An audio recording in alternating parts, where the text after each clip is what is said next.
You got to have a right attitude. Everybody can be Orthodox. That's easy. Everybody can know my Catholic faith. That's an easy one, oh boy. But having a good and correct and proper Catholic attitude is all the difference between actually getting to heaven and achieving a high level of glory, or going to Mass every day and still going to hell.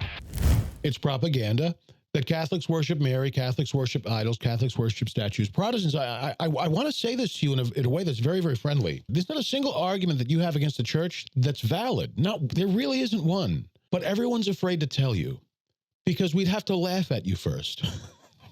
And I'm saying that in the most friendly way. For instance, I understand it's an ace up your sleeve to tell Catholics that they're Mary worshipers, but we're really not. And you only make yourselves look dumb by saying that. Do you know why? Protestants, don't worry about whether or not I'm worshiping Mary. You should be worried about whether or not you're worshiping God. Maybe now you are the exiles in Babylon, because maybe now you are the ones who cannot worship. If you want to be a powerful tool or weapon in the hands of Jesus Christ, you can't be a slob. You cannot be a Catholic slob.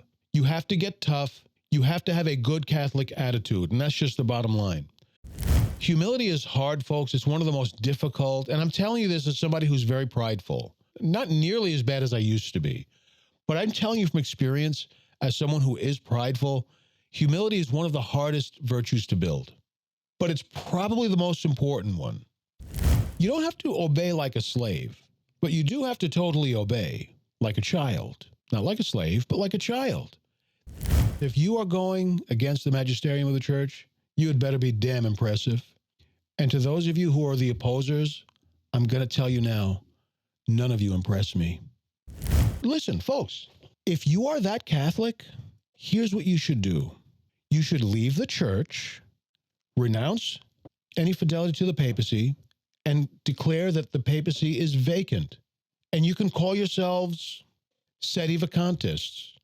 I can point to 1,000 Orthodox Catholics who have such poor Catholic attitude that it wouldn't shock me in the least if they wind up in hell. How many Catholics do you know who swear they know the faith up and down, but they're the nastiest people you've ever met?